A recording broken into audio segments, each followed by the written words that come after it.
대전 도심공원을 메운 이들이 윤석열 대통령 탄핵 반대를 외칩니다. 참가자들은 탄핵 기각과 대통령 석방을 강하게 촉구했습니다.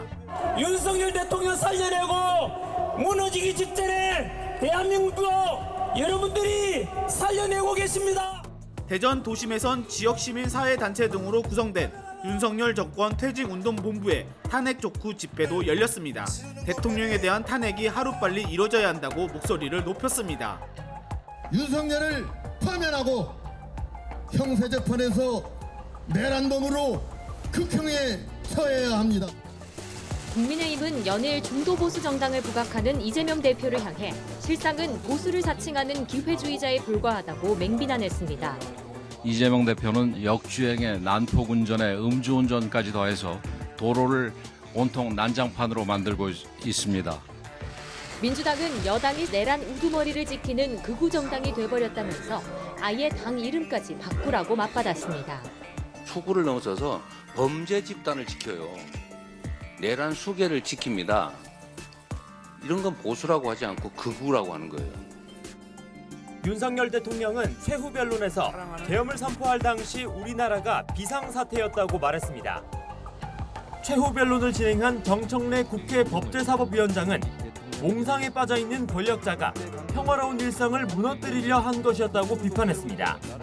정치권 인사를 체포하거나 끌어내라고 했다는 의혹과 관련해선 지시를 내린 적 없다는 입장을 다시 한번 강조했습니다. 의결 정족수가 차지 않았으면 더 못 들어가게 막아야지 끌어낸다는 것도 상식에 맞지 않는 얘기입니다. 반면 탄핵소추위원장인 정청래 국회 법제사법위원장은 국회 유리창을 깨부수고 난입한 건 억압이고 폭력이었다며 온 국민이 지켜본 일이라고 반박했습니다. 전 국민이 TV 생중계를 통해 국회를 침탈한 무장한 계엄군들의 폭력 행위를 지켜보았습니다. 탄핵 심판 최종 변론기일에선 양측 대리인단의 종합 변론도 진행됐습니다. 국회 측은 계엄 당시가 국가 비상사태였던 건 윤 대통령의 몽상이라며 재판부의 신속한 파면을 촉구했습니다. 광인에게 다시 운전대를 맡길 수는 없습니다. 이성을 잃은 자에게 다시 흉기를 쥐어줄 수는 없습니다. 윤 대통령 측은 야당의 줄탄핵과 정책 발목 잡기, 예산 삭감으로 국정이 마비됐다며 국헌을 어지럽힌 게 누구냐고 맞섰습니다. 민주당이 저지른 폐악을 일당 독재 파쇼 행위를 확인하고 이 사건에 뛰어들게 되었습니다.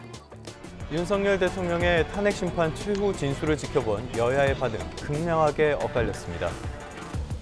진솔한테 국민 사과와 그리고 비상계엄에 이르게 된 본인의 그런 고뇌가 진솔하게 잘 나타났다.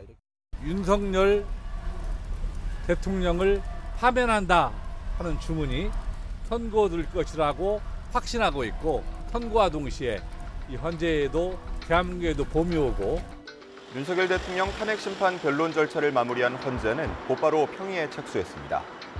선고 일정은 2, 3일 전에야 공지되는데 전례에 비춰보면 다음 달 중순이 유력합니다.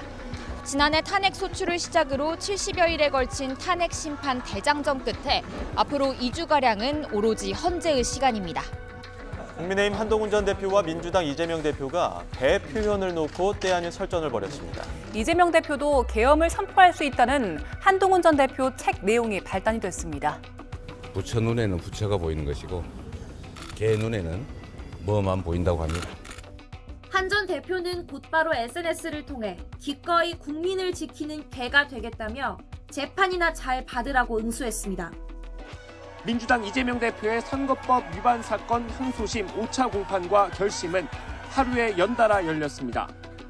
검찰은 1심과 같은 징역 2년을 구형했습니다.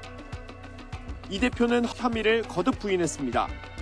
세상의 이치라고 하는 게 다 상식과 원칙대로 가게 돼 있습니다.